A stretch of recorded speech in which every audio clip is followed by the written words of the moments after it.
आपल्या परिसरातील ताजी अपडेट बघायची आहे ना, तर मग आजच सी 24 तास या आपल्या YouTube चॅनलला लाईक करा, शेअर करा, सबस्क्राइब करा आणि बेल आयकॉनवरती क्लिक करायला तर अजिबात विसरू नका।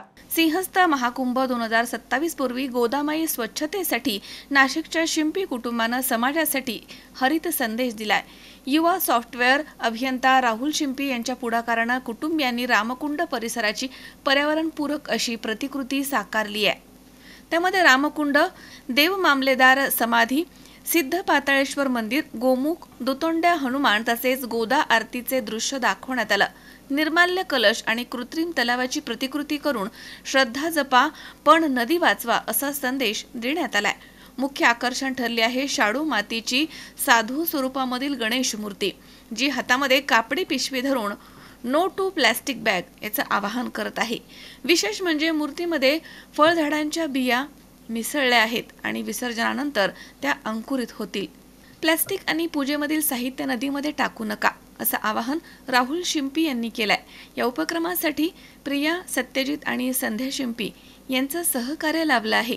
हरित कुंभ 2027 साठी ही प्रतिकृती नागरिकांना पर्यावरण जागरूकतेचा प्रेरणादायी संदेश देत आहे।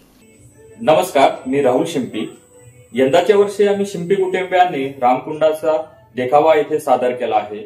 आगामी सिंहस्थ कुंभमेळ्याच्या पार्श्वभूमीवरती गोदावरी नदीचे पावित्र्य राखणे हे प्रत्येक नागरिकाचे कर्तव्य आहे। त्याच अनुषंगाने आम्ही रामकुंडावरील विविध मंदिरे, त्याचप्रकारे दुतोंड्या हनुमान, गोदा आरती, गोमुखातून वाहणारे पाणी, उत्तर कार्याचे जी वास्तू आहे ती, त्याच्यानंतर प्राचीन गंगा गोदावरी मंदिर, वस्त्रांतरगृह अशा विविध वास्तू आम्ही इथे साकारल्या आहेत आणि ह्या सर्व वास्तू ज्या आहेत त्या पर्यावरणपूरक वस्तूंनी आम्ही साकारल्या आहेत। त्याच प्रकारे आम्ही शाडू मातीपासून गणपती बाप्पांची मूर्ती साकारली आहे व त्यांच्या हातामध्ये कापडी पिशवी आहे। जणू ते काही संदेश देत आहे की सिंगल यूज प्लास्टिक किंवा प्लास्टिकच्या वस्तू वापरू नका, कापडी पिशवी वापरा। मातीचा गणपती, निसर्गाची प्रगती। तसेच आम्ही इथे जाहीर आव्हानही केले आहे की घरगुती गणपती मूर्तींचे विसर्जन जे आहे ते प्रशासनाने नेमून दिलेल्या कृत्रिम तलावातच त्याचं विसर्जन करावे। निर्माल्य हे निर्माल्य कलशामध्ये सर्वांनी दान करावे। नदी पात्रामध्ये कचरा, देवदेवतांचे मूर्ती ह्या टाकू नये असे जाहीर आव्हान आम्ही सर्वांना या देखाव्याच्या मार्फत आम्ही करत आहोत। शेवटी आम्ही ह्या देखाव्याच्या मार्फत एकच संदेश देऊ इच्छितो, श्रद्धा जपा व पर्यावरणही राखा।